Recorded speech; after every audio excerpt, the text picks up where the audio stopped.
Loan করে কোরবানি করা যাবে কিনা, হাওলাত করে ঋণ করে কোরবানি করা যাবে কিনা? এর উত্তর হলো যাবে, যদি সেই ঋণের টাকাটা দেওয়ার মতো ব্যবস্থা বা ইচ্ছা সদিচ্ছা থাকে, তাহলে ঋণ করেও কি দেওয়া যাবে, ঋণ করে ভালো কাজ করা যায়।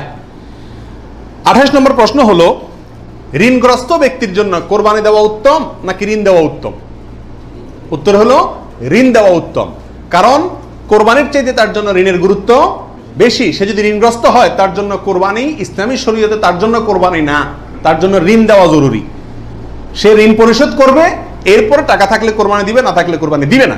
কিন্তু আমাদের আজকাল অবস্থা হলো, ঋণ থাকলেও আমরা কোরবানি দিই, কারণ না দিলে মুখ রক্ষা হয় না, ছেলে মেয়ে কার দিকে চেয়ে থাকবে, গোশত করতে কে খাবে।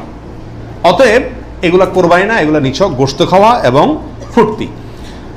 হাজী সাহেবদের জন্য দেশে কোরবানি করা জরুরি কিনা? যারা হজ করতে আসছেন তারা দেশে তাদের পক্ষ থেকে কোরবানি দিতে হবে কিনা? উত্তর হলো না।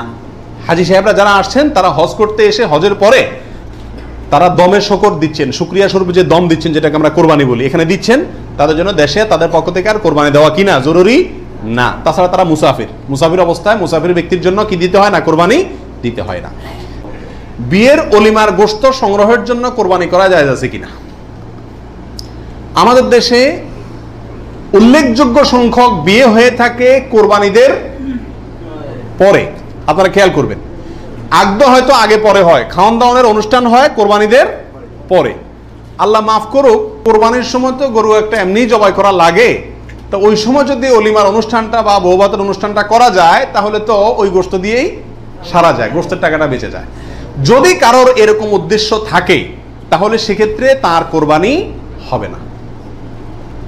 আর যদি কেউ মনে করে যে না, ঈদের পরে সবাইকে পাইতে সুবিধা হয়, সেজন্য ওই টাইমটাতে করতেছি, অথবা আপনার কোরবানি করলাম, অলিমার জন্য আলাদা গরু জবাই করলাম, অথবা আপনার কোরবানির গোশত অলিমার জন্য করি না, আমি অলিমা করলেও একটা গরু দেই, অন্য বছর না থাকলেও একটা গরু আল্লাহর জন্য দেই, এরকম যদি কেউ থাকে তাহলে তার জন্য জায়েজ আছে।